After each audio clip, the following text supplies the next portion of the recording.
The gallery smelled like money and pretension. Sienna Hartley had learned to recognize the scent in her 3 years working Chicago's high-end art scene.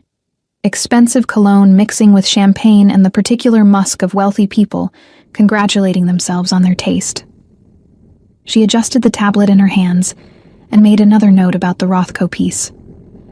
Her boss, Gerald, wanted detailed observations on every potential buyer's reactions tonight. The opening was for a private collection, invitation only, which meant serious money walking through the doors. "You look like you're taking attendance." Sienna glanced up at the man who'd appeared beside her. Mid-30s, tailored suit that probably cost more than her monthly rent, easy smile, handsome in that practiced way some men cultivated. "Just doing my job," she said, returning her attention to the tablet. "Which is?" "Making sure people like you have a wonderful experience." She kept her tone professional but cool. 3 years in this industry had taught her to spot the men who thought art consultants were part of the gallery's aesthetic offerings. "People like me?" He leaned against the wall, blocking her view of the Rothko. "You don't even know me." "I know the type." She shifted to see around him. "Excuse me." He laughed. Actually laughed, head thrown back, genuine amusement lighting his features. "That's refreshing. I'm David Castellane." The name meant nothing to her. She offered a polite smile. "Sienna Hartley. Now, if you'll excuse me, have dinner with me." "No, thank you. You didn't even think about it." "I don't need to." She met his eyes directly. "I'm working. And even if I weren't, the answer would still be no." David's smile widened. "You're different." That's what every man says when a woman tells him no. Sienna moved past him, making another note on her tablet. The couple by the Basquiat were leaning in, whispering. Serious interest there. She felt David following her across the gallery floor. Persistent. She'd give him points for that, even if it was annoying. "One drink," he tried again. Still no. "You're breaking my heart." "You'll survive." She paused by the sculpture installation, checking her watch. Gerald would want an update in 15 minutes. David opened his mouth to respond. Then something shifted in his expression. His easy confidence faltered, just slightly. His gaze had moved past her shoulder to somewhere near the gallery entrance. Sienna turned to look. The man standing in the doorway made every other person in the room look like they were playing dress-up. He didn't move, didn't need to. The space rearranged itself around him. Conversations stuttered. People shifted, creating a path without seeming to realize they were doing it. He was tall, dark-haired, probably late 30s. The suit was Italian, perfectly cut to shoulders that suggested he did more than sit behind a desk. But it was his face that caught her. Sharp angles, dark eyes that swept the room with the kind of assessment that missed nothing. Those eyes landed on her, held. Sienna felt the impact like a physical touch. Her breath caught before she could stop it. The man's gaze moved to David, still standing too close to her. Something flickered across his expression. Not anger, exactly. Colder than that. "I should go," David said abruptly. "What?" Sienna looked at him, surprised by the sudden change. But David was already backing away, that easy smile gone. "It was nice meeting you." He disappeared into the crowd before she could respond. Sienna frowned, looking back toward the entrance. The dark-haired man was moving now, and she realized he was walking directly toward her. People stepped aside without him asking. A woman touched his arm in greeting, and he acknowledged her with a slight nod, but didn't stop. He was coming for her. Her heart kicked against her ribs. Professional, she reminded herself. This was a client, a guest. She straightened her shoulders and arranged her expression into polite welcome. He stopped in front of her. Up close, he was even more striking. Dark eyes framed by darker lashes, a mouth that looked like it rarely smiled, and a presence that made her want to step back and lean closer at the same time. Sienna Hartley. His voice was low, accented. Italian, definitely. The way he said her name made it sound like something intimate. Yes. She managed to keep her voice steady. Can I help you with something? You work here.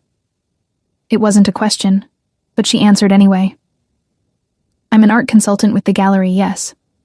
How long? 3 years. She tilted her head slightly. I'm sorry. Have we met? No. He was still looking at her with that intense focus, like he was cataloging every detail. But I know Gerald. He didn't mention he had someone so beautiful working for him. The compliment should have sounded smooth, practiced. Instead, it came out like a statement of fact. Gerald has several consultants, Sienna said carefully. Are you interested in any particular pieces tonight? I'm interested in why David Castelaine was making you uncomfortable. The directness of it caught her off guard. He wasn't. He was just persistent. He was bothering you. I had it handled. She met his eyes, refusing to be intimidated. I appreciate the concern, but I can manage overeager collectors. Something shifted in his expression. Not quite a smile, but close. Overeager collectors. Is that what you call them? Among other things. She glanced at her tablet. Now, if you'll excuse me, I have work to do. She started to move past him. His hand came up, not touching her but close enough that she stopped. The heat of him was palpable even through the space between them. What's your name? She asked, proud that her voice didn't shake. Dante Salvatore. The name hit her like cold water. She'd heard it before, whispered in the corners of gallery openings, mentioned in the society pages. Salvatore, one of Chicago's most prominent families, though the whispers suggested their wealth came from more than legitimate business. Mafia. The word hung unspoken between them. Mr. Salvatore. She took a careful breath. Is there something specific I can help you with tonight? Have dinner with me. The same request David had made, but it landed completely differently. This wasn't a question. It was an inevitability he was simply informing her about. I don't think that's appropriate, Sienna said. Why not? Because you're a client, and because I don't know you. You could get to know me? He shifted slightly closer. She caught his scent, something expensive and masculine that made her want to lean in. Over dinner. That's very kind, but no thank you. Kind. He repeated the word like it amused him. I'm not being kind, Sienna. The way he said her name again, with that slight emphasis, that accent wrapping around the syllables, it did something to her. Made her very aware of how close he was standing, how broad his shoulders were, how his dark eyes hadn't left her face since he'd approached. Then what are you being? She asked before she could stop herself. Interested. His gaze dropped to her mouth, then back to her eyes. Very interested. Heat crawled up her neck. She needed to move, to step back, to remember she was working, but her body wasn't cooperating. I'm flattered, she managed, but I don't date clients. I'm not a client yet. Are you planning to buy something tonight? That depends. His mouth curved slightly, almost a smile. What are you offering? The double meaning wasn't subtle. Sienna felt her face warm. Art, Mr. Salvatore. Just art. Dante. Excuse me? Call me Dante. He reached out, and this time he did touch her, just his fingers brushing the tablet she was holding. You've been watching everyone all night, taking notes. Who's interested in what? Who has money to spend? That's my job. You're good at it. His fingers lingered on the tablet's edge, close enough to her hand that she felt the warmth. You notice things, details most people miss. So do you, apparently. I notice what matters. His eyes held hers. And you matter, Sienna. The certainty in his voice should have been arrogant. Instead, it was simply true. Like he'd decided she mattered, and that made it fact. You don't know me, she said, echoing her earlier words. Not yet. He stepped back, giving her space she suddenly didn't want. But I will. He pulled a card from his jacket pocket and held it out. Heavy cardstock, expensive. Just his name and a phone number. Sienna didn't take it. Dante's almost smile deepened. He tucked the card into the small gap between her tablet and her hand, his fingers brushing her skin deliberately. The touch lasted less than a second. It felt like lightning. "Think about dinner," he said. "I'll be waiting for your call." "I won't call." "You will." He started to turn, then paused. "And Sienna? If David Castelaine approaches you again, tell him no, clearly." "I already did." "Tell him again." Something dangerous flickered in his eyes. "I don't share." Before she could respond to that audacious statement, he was gone, moving through the crowd with the same effortless command he'd entered with. Sienna stood frozen, her heart pounding, his card burning against her palm. She looked down at it. Just his name in simple black lettering. Dante Salvatore. She should throw it away, should forget this entire conversation, should definitely not think about the way he'd looked at her, like she was the only person in the room worth his attention. "Sienna?" Gerald's voice cut through her thoughts. She shoved the card into her pocket and turned to see her boss hurrying toward her, face flushed with excitement. "Did Dante Salvatore just talk to you?"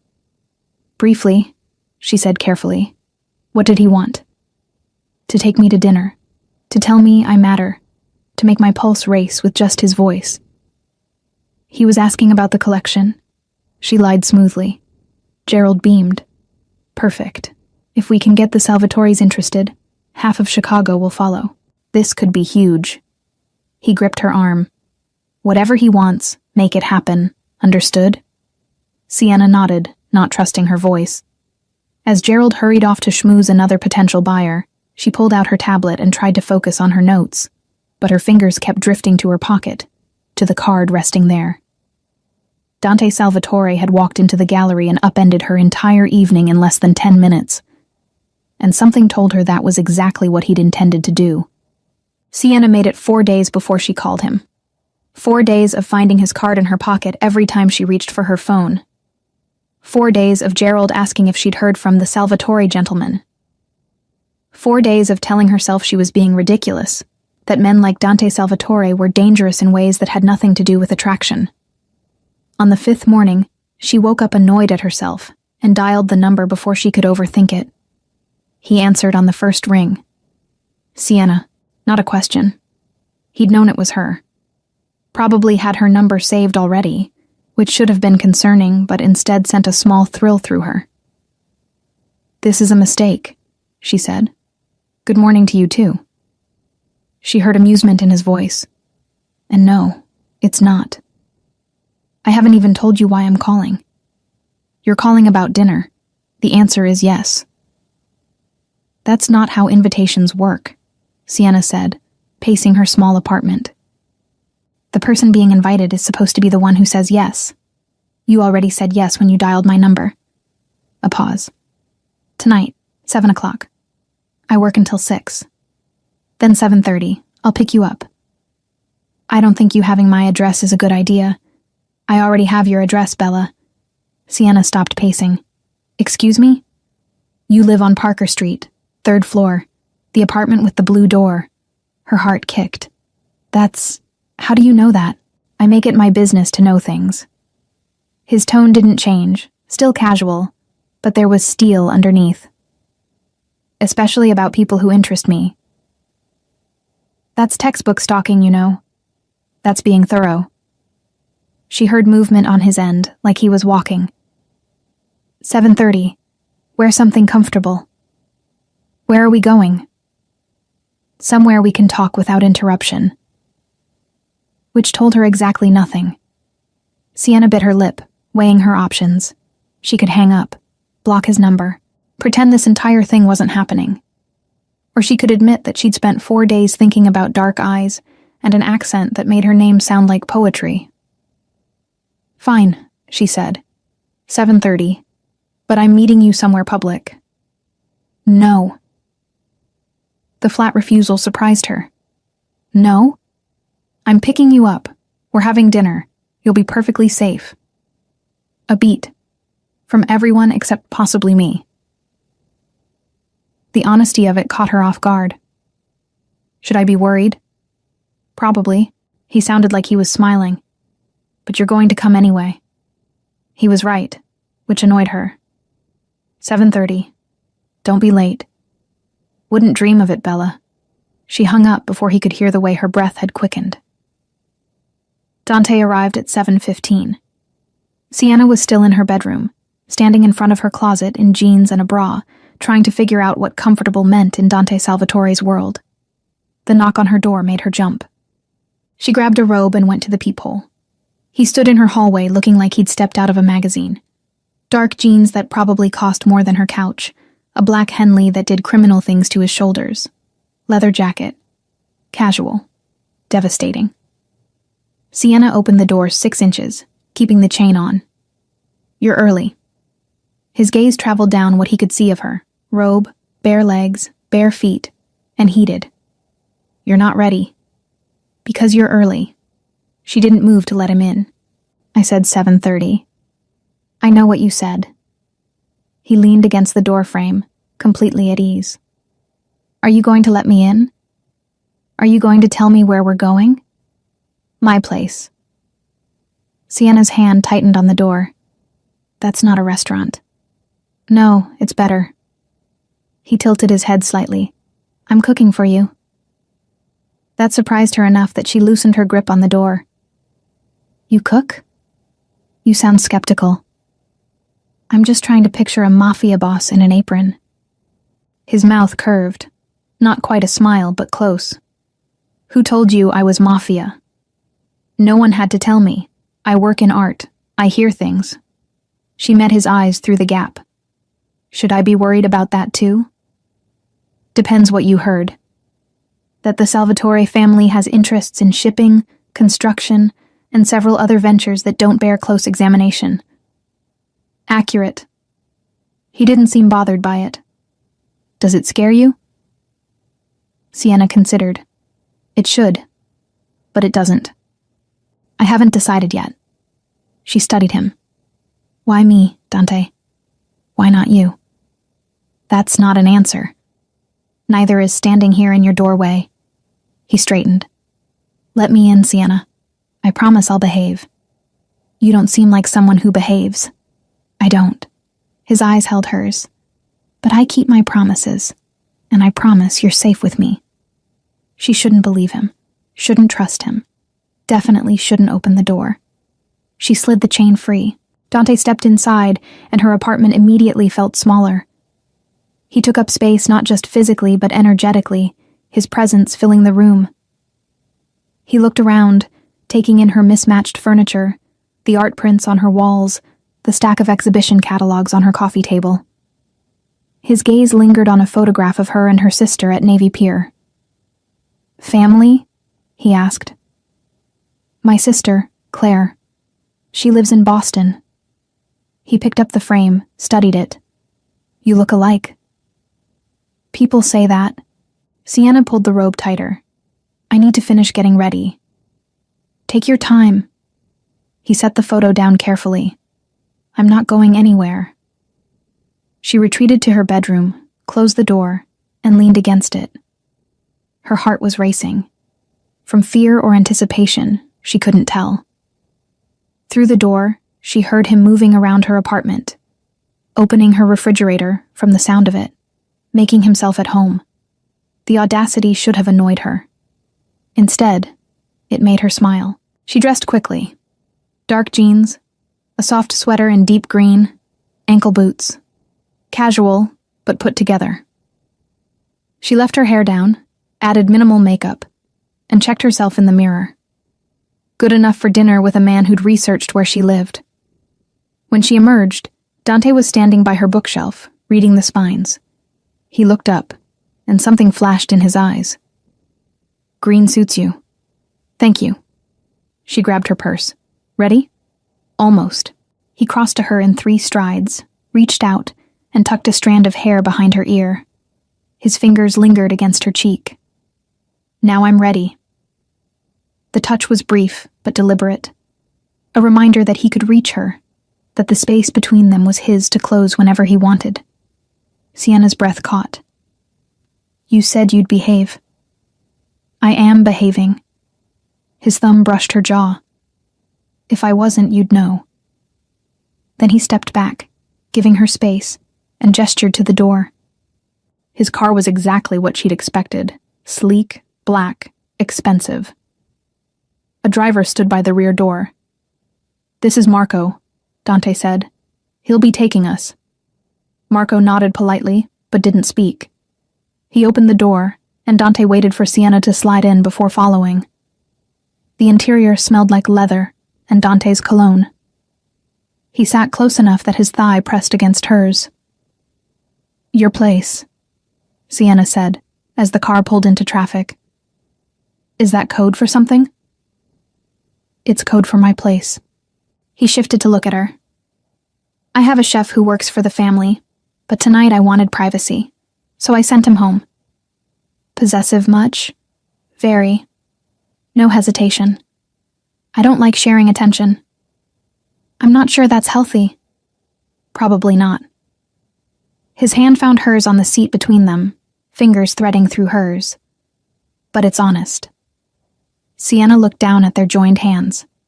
His was larger, rougher, the hands of someone who did more than sign papers. She should pull away. She didn't. Tell me about the gallery, Dante said. How did you end up in art? College degree in art history, expensive taste, no trust fund. She shrugged. The gallery job pays well, and I get to be around beautiful things. You could do more than consult. What do you mean? You're smart, observant. You read people. His thumb stroked across her knuckles. You could run your own gallery, represent artists directly. That takes capital I don't have. Capital can be arranged. Sienna turned to look at him. Are you offering to bankroll me? I'm saying if you wanted it, it could happen. In exchange for what? His mouth curved. Why does there have to be an exchange? Because men like you don't give things away for free. Men like me. He seemed amused. What kind of man am I, Sienna? Dangerous, powerful, used to getting what you want. She met his eyes directly. The kind of man who researches women before asking them to dinner. Guilty on all counts. He didn't look remotely apologetic. But you still got in my car. Maybe I'm curious. About me or about what I want? Both. The car slowed, turning into an underground garage. Sienna looked around, trying to orient herself. They were downtown, that much she could tell.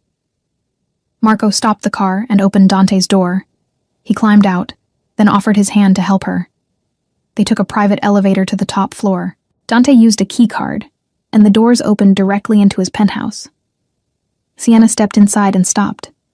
Floor-to-ceiling windows overlooked the Chicago skyline. The space was open, modern, all clean lines and expensive furniture. But what caught her attention were the paintings on the walls. Real paintings, not prints. She recognized a Modigliani, what looked like an early Rothko, several pieces she'd need closer examination to identify. You actually collect, she said, moving toward the Modigliani. You sound surprised. Most people who buy at gallery openings are investing, not collecting. She studied the painting, taking in the brushwork. This is real appreciation. My mother's influence. Dante came to stand beside her. She believed beauty was worth preserving. The past tense registered. She passed? 5 years ago. Something shifted in his expression, gone too quickly to read. She would have liked you. You don't know that. Yes, I do. He touched the small of her back, guiding her toward the kitchen. She liked women with spine, women who didn't let my father intimidate them. Is your father intimidating? Extremely. He pulled out a stool at the kitchen island. Sit. I'll cook. Sienna sat, watching as he moved around the kitchen with easy competence. He pulled ingredients from the refrigerator, fresh pasta, tomatoes, basil, garlic. "You're really cooking," she said. "I told you I would." He found a knife, started chopping garlic. "Why is that so hard to believe?" "Because you have people who do things for you. I have people who do business for me." He glanced at her. "This isn't business." "What is it?" "I'm cooking for a beautiful woman." He returned his attention to the garlic. "That's personal." Sienna watched his hands work, quick, efficient, confident. Everything he did seemed deliberate, purposeful. "Tell me about David Castelaine," Dante said. The abrupt shift surprised her. "What about him?" "Has he contacted you since the gallery?" "No." "Should he have?" "No." Dante's jaw tightened slightly. "He shouldn't have approached you in the first place. He was just being friendly. He was being inappropriate." Dante set the knife down, turned to face her fully. "David has a reputation. He pursues women aggressively, doesn't handle rejection well. I can handle myself. I know you can." He moved closer, standing between her knees where she sat on the stool. "But you shouldn't have to." Sienna tilted her head back to maintain eye contact. "So what?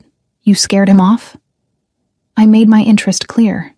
Your interest. In you." His hands came to rest on the counter on either side of her, caging her in without touching. "I don't let go of things I want, Sienna. And I want you." Her pulse jumped. "You don't know me. I'm learning." His gaze dropped to her mouth. "You're stubborn, independent. You don't trust easily." His eyes came back to hers.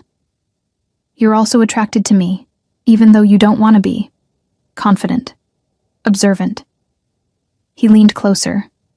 "Your breath changes when I'm near you. Your pupils dilate. You bite your lip when you're nervous." "I'm not nervous. You're biting your lip right now." Sienna released her lip, annoyed that he was right. "This is intense?" He smiled slightly. "Yes, it is. I was going to say fast. Would you prefer slow?" His voice dropped lower. "I can do slow, Bella. I can take my time. Learn every single thing that makes you shiver." He straightened, stepping back. "But the end result will be the same. Which is, you. Mine." The certainty in his voice should have been arrogant. Instead, it was intoxicating. Sienna forced herself to breathe normally. "You're very sure of yourself." "I'm sure of what I want." He returned to the stove, adding ingredients to a pan. The smell of garlic and olive oil filled the kitchen. "And I'm patient when it matters. But not patient with David Castelaine. No." He stirred the sauce. "Not with him." "Why?" "Because he doesn't know how to value what he pursues." Dante glanced at her. "He collects women like trophies, uses them, discards them." "And you're different?" "Yes. No hesitation. I protect what's mine." There was that word again. Mine. Like she'd already agreed to belong to him. "I'm not yours," Sienna said. "Not yet." He plated the pasta, brought it to the island. "But you will be." He poured wine, sat beside her, and they ate. The food was excellent, simple, but perfectly executed. They talked about art, about Chicago, about her sister in Boston. He asked questions that showed he was actually listening, not just waiting for his turn to speak. It would have been perfect if she could ignore the tension humming between them. The way his knee pressed against hers. The way his eyes tracked her movements when she reached for her wine glass. After dinner, he showed her the rest of his collection.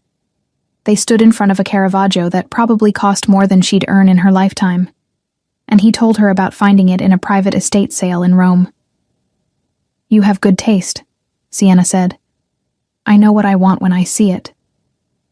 He was looking at her, not the painting. Her phone buzzed in her purse. She pulled it out, glanced at the screen. Gerald, asking about the Salvatore account. "Work?" Dante asked. My boss. He wants to know if you're planning to buy anything from the gallery. Tell him yes. She looked up. What do you want to buy? Whatever you recommend. He took the phone from her hand, set it on the nearby table. But right now, I'm not thinking about art. What are you thinking about? How much I want to kiss you. His hand came up, fingers trailing along her jaw. How much I've wanted to since I saw you at the gallery. That was less than a week ago. Longest week of my life. His thumb brushed her lower lip. Tell me no, Sienna. Tell me you don't want this. She should tell him this was too fast, too intense, too dangerous. She started. Her phone buzzed again. They both looked at it. A text message, visible on the screen. From David Castellane. Hey, beautiful. Still thinking about you. Drinks this week? Dante's expression went cold. Absolutely cold. He picked up her phone, read the message fully, then looked at her. How did he get your number? I don't know. Maybe from the gallery directory. Block him. Dante. Block him, Sienna. His voice was quiet, controlled, dangerous. Now. She took the phone, fingers hovering over the screen. You can't just tell me what to do. I can when it comes to men who don't understand boundaries. He moved closer. Block him, or I'll handle it my way. Which is, you don't want to know. The certainty in his voice sent a chill through her. This was the other side of Dante Salvatore, the side that ran a criminal empire, that made men like David back away with just a look. This is crazy, she said. Yes. He didn't deny it. Block him. Sienna blocked the number, then held up the phone. Happy? Getting there. He took the phone, set it aside again. Now, where were we? You were being possessive and controlling, and you were about to tell me you don't want me to kiss you. His hand returned to her face, tilting her chin up. Except we both know that would be a lie. Her heart hammered. You're very sure of yourself. I'm sure of this. He leaned closer, his breath warm against her lips. Tell me no, Bella. Last chance. Sienna didn't say no. His mouth claimed hers. The kiss wasn't gentle. Dante's hand slid into her hair, gripping, angling her head exactly where he wanted it. His mouth moved over hers with absolute certainty, claiming, demanding. Sienna's hands came up to his chest. Whether to push him away or pull him closer, she couldn't tell. He decided for her. His arm wrapped around her waist, pulling her flush against him, and she felt the hard planes of his body, the controlled strength in the way he held her. When he finally pulled back, they were both breathing hard. That's what I thought, he said, voice rough. Sienna's fingers were twisted in his shirt. She forced herself to let go. This is a bad idea. Probably. He traced her swollen lower lip with his thumb. Are you leaving? She should. Should walk out, call a cab, pretend this entire evening hadn't happened. No, she whispered. His eyes darkened. Good. He kissed her again, slower this time, but no less intense. His hands mapped her body over her clothes, waist, hips, the curve of her back. Learning her. Claiming her. Sienna's phone buzzed again. And again. Dante broke the kiss, jaw tight. He grabbed the phone, glanced at the screen. It's Gerald, he said. 3 messages. Reality crashed back. Sienna took the phone, read the texts. Need to know about Salvatore ASAP. Big potential client. Sienna, are you still with him? Call me when you get this. Important. I should respond, she said. Tomorrow. Dante took the phone back, powered it off. Tonight, you're here.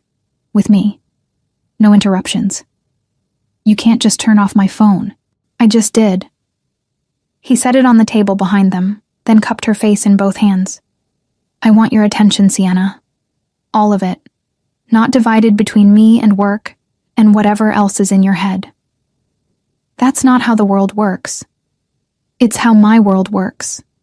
His thumb stroked her cheeks. When I want something, I don't accept half measures. I'm not something you can just decide to have. No. You're someone who's going to decide to be mine. He kissed her forehead, then stepped back. But not tonight. Tonight I'm taking you home. The shift confused her. What? I'm taking you home. He found his phone, texted someone. Marco will be here in 5 minutes. I don't understand. I know what I just did. He looked at her, and something in his expression made her breath catch. And if you stay, I'm going to do more than kiss you. Much more. And you're not ready for that. You don't get to decide what I'm ready for. Tonight I do. He retrieved her purse, handed it to her. Because when I take you to bed, Sienna, you're going to be sure. Not confused, not questioning. Sure. The certainty in his voice sent heat through her. And if I don't get there? You will. He guided her toward the elevator. But I can wait. In the car, he sat close but didn't touch her. The drive back to her apartment felt longer than the drive to his place. When Marco stopped in front of her building, Dante walked her to her door. Thank you for dinner, Sienna said, fumbling for her keys. He took them from her, unlocked her door, then handed them back. I'll see you tomorrow. I work tomorrow. I know. I'll pick you up at 6. Dante, 6 o'clock, Bella. He kissed her once, brief and possessive. Lock your door. Then he was gone, and Sienna was standing in her apartment, heart racing, lips still tingling from his kiss. She locked the door and leaned against it. What the hell was she doing? The next morning, Sienna's phone had 7 missed calls from Gerald and a text from Dante. Good morning, Bella. Sleep well? She hadn't. She'd spent half the night replaying the kiss, the other half telling herself she needed to end this before it went further. She called Gerald first. Finally, he said. I've been trying to reach you. I know. Sorry. My phone died. Did you have dinner with Salvatore? Yes. And? Gerald sounded eager.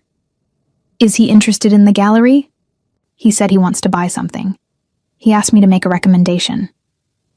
Excellent. Excellent. Papers rustled on his end. What's your read on him? Is he serious or just browsing? He's serious. About more than art, but she didn't say that. He has an existing collection. He knows what he's looking at. Perfect. I want you to handle this personally. Whatever he wants, make it happen. Sienna closed her eyes. Gerald. This could be a major account, Sienna. The Salvatore family has deep pockets and connections throughout the city. If we establish a relationship with them, it opens doors. Doors to what? She wasn't sure she wanted to know. I'll handle it, she said. After she hung up, she stared at Dante's text. She should tell him she couldn't see him tonight. That mixing business with whatever this was between them was a bad idea. Instead, she texted back, Not really. You? His response came immediately. No. I was thinking about you. Her stomach flipped.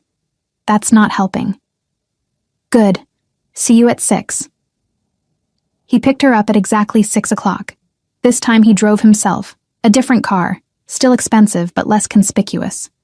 He got out when he saw her, opened her door. Where are we going? Sienna asked as she slid in. Family dinner. He closed her door, walked around, got in the driver's side. Sienna's head whipped toward him. What? My mother's birthday would have been today. He pulled into traffic. The family gathers every year. I want you there. Dante, I can't just show up to a family dinner. You're not showing up. I'm bringing you. That's not better. She twisted to face him. Your family doesn't know me. They'll have questions. Let them ask. What am I supposed to say? Hi, I'm the woman your son is pursuing even though we met less than a week ago? You can say you're with me." He glanced at her. "That's all they need to know." "This is crazy." "Why do you keep saying that?" He reached over, took her hand. "But you keep getting in my car." Because she was apparently losing her mind. "How many people will be there?" 20, maybe 25. Aunts, uncles, cousins. My father, my sister. Your sister. Lucia. She's going to love you. You don't know that. Yes, I do." He lifted her hand, kissed her knuckles. "Stop worrying. Easy for you to say. They're your family. And soon they'll be used to seeing you with me." He said it like it was inevitable. Might as well start now. The restaurant was in Little Italy, unassuming from the outside. But when they walked in, the owner greeted Dante by name, led them to a private room in the back. The noise hit first, loud, overlapping conversations in English and Italian.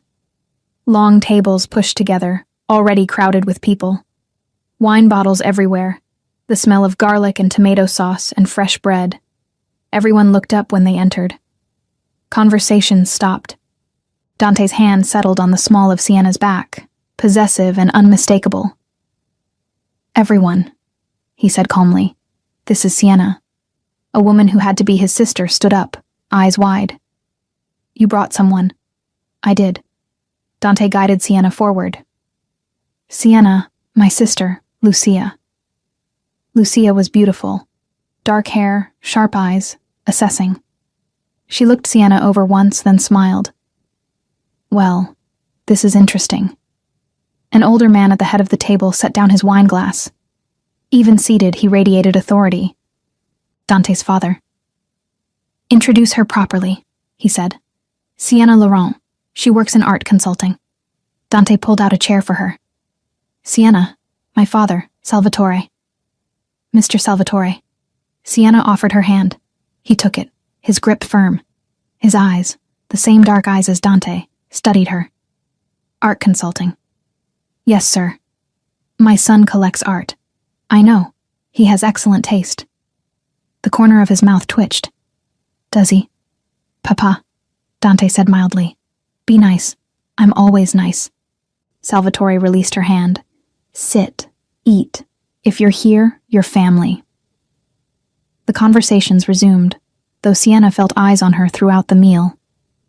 Lucia sat across from her, asking questions that seemed casual but weren't. "How did you meet my brother?" "A gallery opening." "And he asked you out?" "Eventually."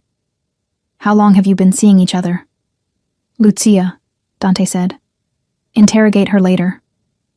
"I'm just curious." Lucia smiled at Sienna.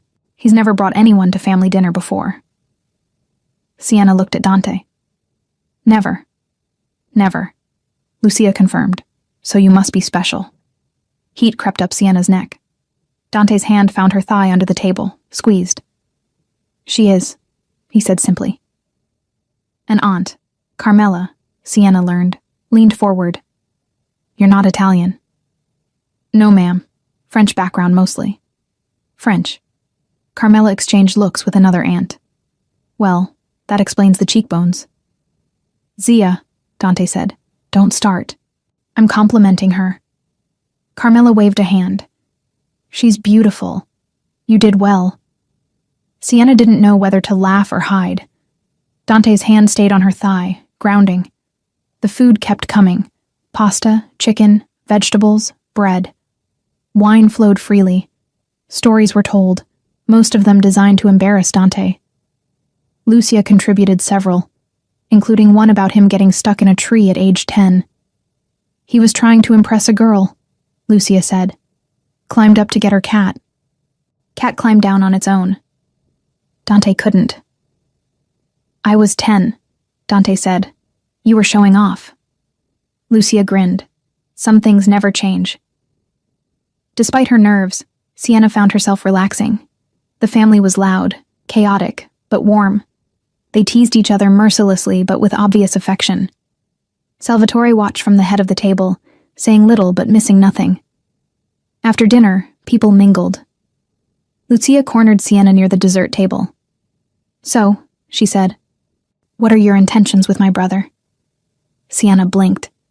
"Shouldn't I be asking you that?" "No, because his intentions are obvious." Lucia picked up a cannoli. "He's already decided you're his. The question is whether you're going to run or stay." "That's direct." "I don't see the point in being subtle." Lucia took a bite, studied her. "You seem smart, capable, not easily intimidated." "Should I be intimidated?" "By Dante? No. He's protective, possessive, intense. But he's not cruel." Lucia's expression grew serious. "By our world? Maybe. We're not a normal family, Sienna. You know that, right?" "I've figured it out." "And you're still here." "I'm still here," Sienna agreed. "Good." Lucia smiled. "I like you. Don't break his heart." "I don't think his heart is the one in danger." "Then you're not paying attention." Lucia glanced across the room to where Dante stood talking to his father. "He looks at you like you're already his whole world. That's dangerous for a man like him." Before Sienna could respond, raised voices cut through the conversation. Two men had entered the private room, uninvited, from the way everyone tensed. One of them was David Castellane. Sienna's stomach dropped. David's eyes found her immediately. His expression hardened when he saw her standing next to Lucia, clearly part of the family gathering. "Dante," he said loudly, "we need to talk." The room went silent. Dante turned slowly. When he saw David, something cold and lethal crossed his face. "You're not invited, Castellane." "And she is?" David gestured at Sienna. "You move fast. Get out." Dante's voice was quiet, deadly. "Not until we discuss the shipping contract you killed." David moved closer. "You tanked my deal out of spite." "I tanked your deal because you're unreliable." Dante stepped between David and Sienna. "And because you don't know when to back off." "This is about her?" David laughed, but there was no humor in it. "You're sabotaging my business over a woman you barely know?" "I'm protecting my interests." Dante's hands were relaxed at his sides, but Sienna saw the tension in his shoulders. "She's mine. You contacted her after I made that clear. That was a mistake." "Yours?" David's gaze cut to Sienna. "Does she know you're claiming ownership? Or is she just another piece in your collection?" Sienna stepped forward before she could think better of it. "I can speak for myself." "Sienna," Dante said. "Don't." "No." He asked me a question. She looked at David. "I'm not a piece in anyone's collection, and I'm not interested in you. I wasn't at the gallery and I'm not now. Dante didn't have to tell you that. I'm telling you." David's jaw tightened. "You don't know what you're getting into with him." "Maybe not, but that's my choice." "Is it? Or did he make it for you?" David's attention returned to Dante. "You always take what you want. Doesn't matter who it hurts." "You're right." Dante's voice dropped lower. "I do take what I want, and I don't let go. So I'm going to say this once more. Get out. Don't contact her. Don't look at her. Don't think about her. Because if you do, what I did to your shipping contract will seem gentle." "You threatening me, Salvatore?" "I'm making a promise." The man who'd come in with David, security, Sienna realized, put a hand on David's arm. "We should go." David shook him off but stepped back. His eyes found Sienna one more time.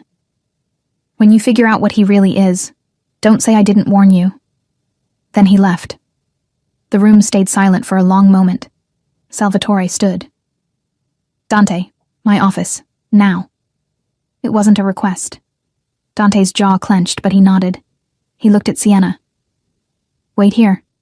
Dante, wait here." He kissed her forehead, then followed his father out. Lucia appeared at Sienna's side. "Well, that was dramatic. What just happened?" "David Castellane just made an enemy he can't afford." Lucia steered her toward a chair. "Sit, have wine. This might take a while." "Your father's angry." "My father's assessing." Lucia poured wine, handed her a glass. Dante made a business decision based on personal feelings. Papa needs to know if it's going to be a pattern. Because of me. Because of you, Lucia confirmed. Welcome to the family, Sienna. It's going to be complicated. Sienna's hands shook as she lifted the wine glass. Across the room, aunts and uncles had resumed talking, but she felt their glances. Assessing. Wondering if she was worth the trouble she'd just caused. She wondered the same thing. Dante returned 20 minutes later.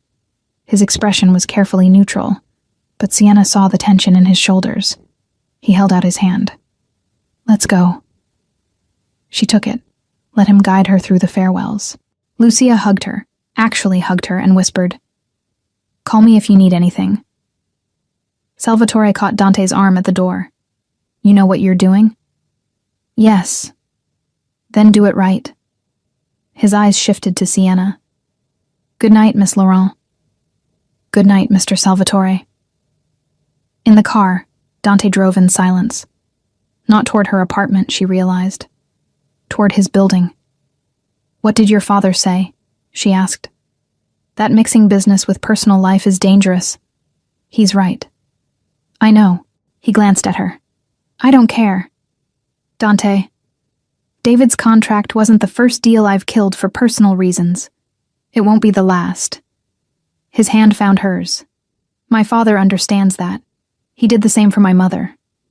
That doesn't make it smart. No, it makes it necessary. He pulled into his building's garage. I protect what's mine, Sienna. That includes you.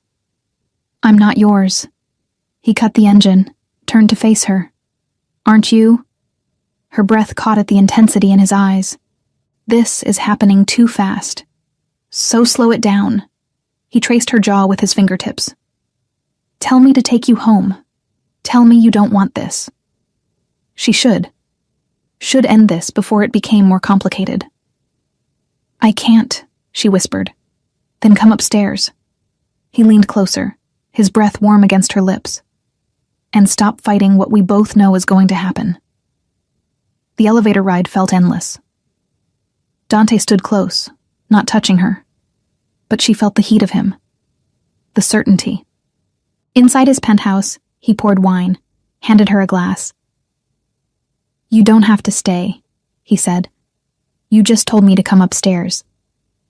I did. But if you're not sure... I'm terrified, she interrupted. Your family just met me. Your business rival just confronted you because of me. I've known you less than a week, and you're talking about me like I'm already yours. This is insane. Yes. That's your response? Yes? What do you want me to say? He set down his wine, moved closer. That I'll slow down? Take it easy? Pretend I don't want you in my bed, in my life, in my world? Maybe. I don't lie, Bella. Not to you. He cupped her face. I want all of you. Your time, your attention, your body, your future. And I'm not patient enough to wait months to make that clear. That's not normal. I'm not normal. His thumb brushed her lower lip. But you already knew that. She had. From the moment he'd looked at her across that gallery, she'd known he was dangerous. Intense. Consuming. And she'd walk toward him anyway. If I do this, she said slowly, I need to know it's real. Not just attraction or possession or whatever this is between us. It's real. He kissed her forehead, her temple, the corner of her mouth. I don't bring women to family dinners. I don't introduce them to my father. I don't rearrange my schedule to see them every night. You've done all that for me. Because you're different. He pulled back enough to meet her eyes. Because the moment I saw you, I knew. Knew what? That I was going to keep you. The certainty in his voice should have scared her. Instead, it sent heat through her entire body. I'm not a possession, she managed. No, you're the woman I'm going to marry. He said it casually, like he was commenting on the weather. But we can work up to that. Her heart stopped. Dante, too much? He smiled slightly. Fair enough. Let's start with tonight. He kissed her before she could respond. Slow and deep, his hands sliding into her hair, angling her head, taking his time. When he pulled back, they were both breathing hard. Bedroom, he said, unless you want the couch. Bedroom. He lifted her, just picked her up like she weighed nothing, and carried her down the hall. The bed was massive, covered in dark sheets. He set her down on the edge, stepped back. Tell me what you want, he said. You. More specific. Heat flooded her cheeks. I want you to stop talking and touch me. His eyes darkened. Better. He kissed her again, backing her up the bed until she was lying down, him over her. His weight, his heat, the controlled strength in the way he moved.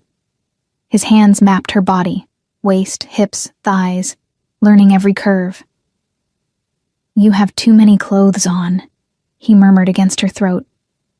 So do you. He sat back, pulled off his shirt in one smooth motion. Sienna's breath caught at the sight of him. Defined muscles, a few scars she wanted to ask about later. He reached for her blouse, paused. Tell me to stop if you need to. I won't need to. Good. He unbuttoned her blouse slowly, kissed every inch of skin he revealed. When he reached her bra, he traced the edge with his fingers. Beautiful. Dante. Patience. He kissed the swell of her breast, then lower, his hands working her skirt down her hips. When they were both down to underwear, he paused again, looking at her. What? She asked, memorizing this. His hand traced from her collarbone down between her breasts, over her stomach. You, here, mine. Possessive much? You have no idea. He leaned down, kissed her deeply. His hand slid behind her back, unhooked her bra. But you're about to find out. The rest of their clothes disappeared, his hands, his mouth, everywhere. Learning what made her gasp, what made her arch into him. When he settled between her thighs, his eyes locked on hers. Look at me, he commanded. She did. Couldn't look away. Mine, he said again. Then he moved, and the world narrowed to just them. Heat and need, and the overwhelming certainty that nothing would be the same after this. Dante, I know. His hand gripped her hip, controlling the pace. I've got you. She believed him. Sienna woke to sunlight and soreness. She was sprawled across Dante's chest, his arm wrapped around her waist. The sheets were half on the floor. Her hair was a tangled mess, and when she shifted, everything ached. Good morning, Dante said. His voice was rough with sleep and satisfaction. What time is it? Early. He traced patterns on her bare back. How do you feel? Sore. Good. He sounded entirely too pleased about that. Sienna pushed up to look at him. Good? Means you'll remember. His hand slid up to cup the back of her neck, pulled her down for a kiss.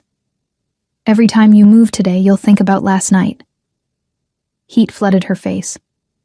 You're smug. I'm satisfied. He rolled, pinning her beneath him.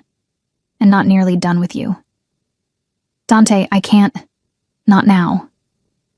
He kissed her throat, and she felt him smile against her skin. But later. When he pulled back, his eyes traced her neck, her collarbone. You mark beautifully. Sienna's hand flew to her throat.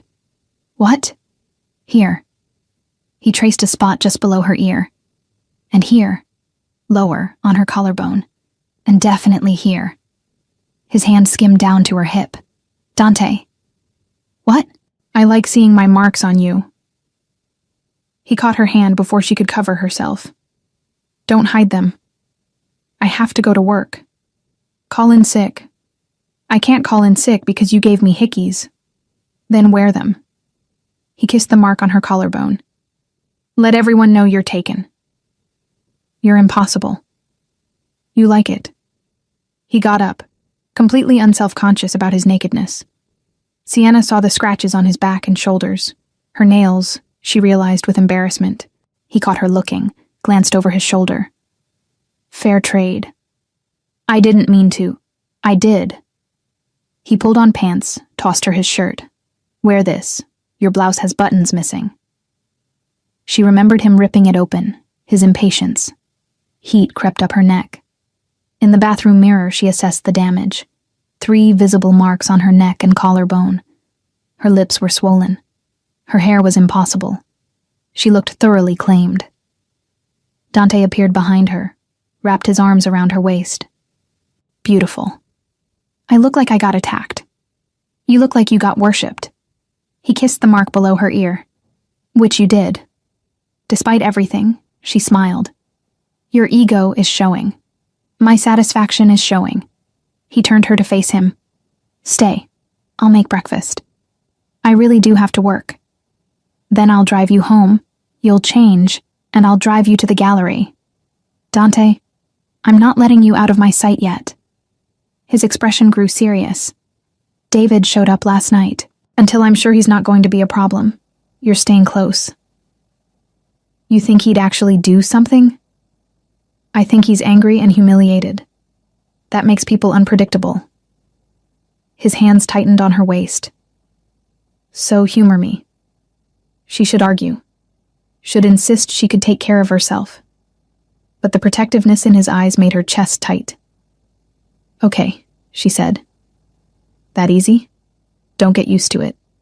He smiled, kissed her. Too late. 3 weeks later, Sienna sat in Dante's kitchen while Lucia talked at her about wedding planning. Not my wedding, Lucia clarified. My cousin Teresa's. But you should come. You'll meet everyone. I've already met everyone, Sienna said. At your father's birthday dinner. And the Sunday lunch. And the... You're part of the family now. Lucia waved a hand. That means all the events. Forever.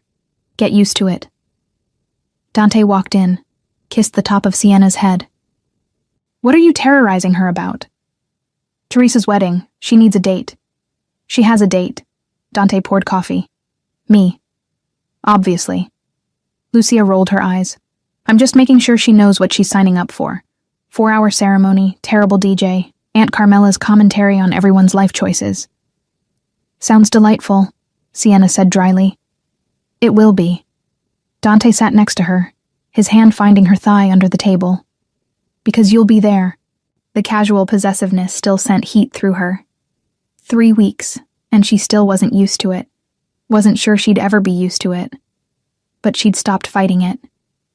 I should go, Lucia said, standing. I have a meeting. Sienna, lunch on Thursday? I'll check my schedule. That's a yes. Lucia kissed her cheek, then Dante's. Be good to her, Fratello. Always. When they were alone, Dante pulled Sienna into his lap. How's your morning? Busy. I have 3 client meetings and a shipment coming in from Milan. Cancel them. Dante, I'm kidding. He kissed her throat. Mostly. What time are you done? 6, probably. I'll pick you up. We're having dinner with my father. Again? He likes you. Dante's hand traced patterns on her hip. He's also vetting you. For what? For me, for the family, for the long term. He met her eyes. He wants to make sure you're staying. Her heart skipped. And what did you tell him? That you are. He said it with absolute certainty. That I'm keeping you. You can't just keep me. Watch me. He kissed her, slow and deep. When he pulled back, his eyes were serious. Move in with me. Sienna's breath caught. What? Move in. You're here most nights anyway. Your apartment is too small. You hate the commute. Those are terrible reasons to move in together. Fine. Move in because I want to wake up with you every morning. Because I want your things in my space. Because I'm tired of watching you leave. His hand cupped her face. Because I love you, and I want you here. The world tilted. "You love me," she repeated. "Yes. You're sure?" "Sienna." He smiled slightly. "I was sure the night I met you. I've just been waiting for you to catch up." Tears pricked her eyes. "That's not fair." "What's not fair?" Saying it like that, making it sound so simple. "It is simple." He wiped away a tear with his thumb. "I love you. You love me. Everything else is just details." "I do," she whispered. "Love you, even though you're intense and possessive and completely overwhelming." "Good." He kissed her forehead, her cheeks, her mouth. "So move in with me." "Okay." "Okay?" "Yes. Okay. I'll move in with you." She laughed at his expression. "Don't look so surprised. You've been steamrolling me since we met. Why stop now?" "Not steamrolling. Pursuing. Semantics. Important distinction." He stood, lifting her with him. "We should celebrate." "I have to go to work." "You have an hour." He was already walking toward the bedroom. "I can do a lot in an hour." "Dante, stop talking." He set her on the bed, covered her body with his. "And let me show you exactly how much I love you." She stopped talking. 6 months later, at Teresa's wedding, Dante's hand stayed on Sienna's back as they navigated the crowded reception. "See?" Lucia appeared with champagne. "Terrible DJ. I told you." "It's not that bad," Sienna said. "You're being polite. It's awful." Lucia handed her a glass. "But the food's good, and the company's tolerable." Dante's father approached, his expression unreadable. "Sienna, a word." Dante tensed, but Salvatore waved him off. "Alone." They walked to a quieter corner. Salvatore studied her for a long moment. "You're good for him," he finally said. "Thank you." "He's different since you. Calmer, more focused." He paused. "Happier." "I'm glad." "Are you happy?" The directness surprised her. "Yes." "Even knowing what this family is, what he is?" "I know what he is," Sienna said quietly. "I love him anyway." Salvatore nodded slowly. "Then you should have this." He pulled out a small velvet box. "It was my wife's, Dante's mother. She would have wanted you to have it." Sienna's hands shook as she opened it. Inside was a ring. Vintage, beautiful, clearly valuable. "Mr. Salvatore, I can't." "You can. You will." He closed her hands around the box. "He's going to ask you soon. When he does, wear this. It'll mean something to him." Tears blurred her vision. "Thank you." "Welcome to the family, Sienna." He kissed her cheek, then walked away. Dante found her moments later. "What did he say?" She showed him the box. His expression shifted. Surprise, then something deeper. He opened it, stared at the ring. "He gave you my mother's ring," he said quietly. "He said I should wear it, when you ask." Dante looked at her, and she saw everything in his eyes. Love. Certainty. Future. "I was going to wait," he said. "Make it romantic. Plan something elaborate. But I don't want to wait." He took the ring from the box, dropped to one knee right there in the middle of his cousin's wedding reception. "Dante, marry me, Sienna." His voice was steady, sure. "Move through life with me. Build a family with me. Let me love you for the rest of our lives." Everyone was staring. The terrible DJ had stopped the music. Lucia was crying. Sienna didn't care. "Yes," she said. "Yes, I'll marry you." He slid the ring onto her finger, stood, and kissed her deeply. Around them, the family erupted in cheers and applause. When he pulled back, he was smiling. "Mine. Yours," she agreed. "Forever. Forever," he repeated. I liked the sound of that. So did she. If you enjoyed Dante and Sienna's story, subscribe to Mafia Tales for more dangerous romances where powerful men meet their match. Join our members area for exclusive extended scenes and early access to news stories.